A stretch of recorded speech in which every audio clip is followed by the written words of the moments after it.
There are two important, indeed fundamental questions you have to answer in life.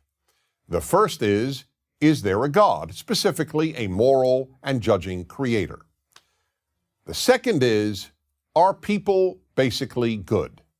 Your answer to the second question will shape just about all of your moral, social, and political views, even more than whether you believe in God. That's why a believer and an atheist who have the same views about human nature almost always have the same social and political views. Let me give you some examples. You've probably heard the phrase, poverty causes crime. If you believe that people are basically good, you are likely to believe that poverty or bigotry or some other outside force causes people to commit violent crime. That's the only way you can make sense of the fact that some people commit crimes despite their basically good nature. Something drove them to it. But if you don't believe people are basically good, you're far more likely to blame the criminals themselves, not outside forces, for their actions. One more example. In a society where it is believed that people are basically good, parents and society don't devote great efforts toward making good people. After all, if we're born good, why do you have to teach goodness? On the other hand, those who don't believe we are born all that good understand that parents and society have to undertake major efforts to make children into good adults. Okay then, are people basically good? As I will show, given humanity's history, the answer should be obvious. Of course, human nature isn't basically good. Now, this doesn't mean that people are basically bad. We are born with real potential to do good, but we are not basically good. Take babies. Babies are lovable and innocent, but they're not good. They're entirely self-centered, as they have to be in order to survive.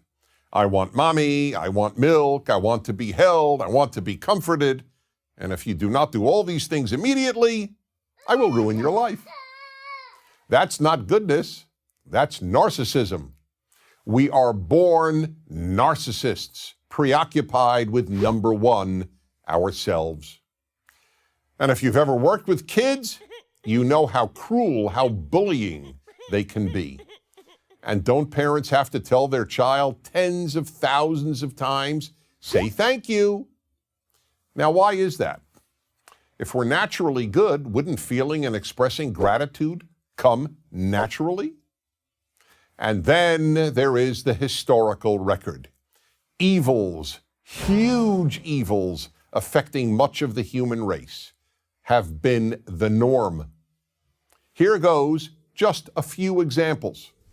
The Ottoman Turks targeted millions of Armenian Christians for death during World War I.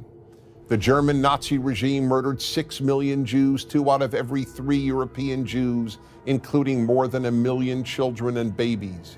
The Soviet communist regime slaughtered about 5 million Ukrainians and about 25 million other innocents.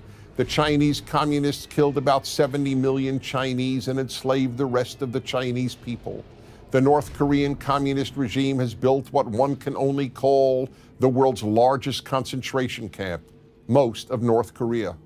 In post-colonial Congo in the decade between 1998 and 2008, over 5 million people were murdered and tens, if not hundreds of thousands of women raped.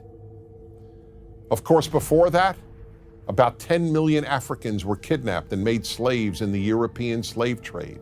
And another 10 to 18 million Africans were enslaved by Arab slave traders. And let me ask you this.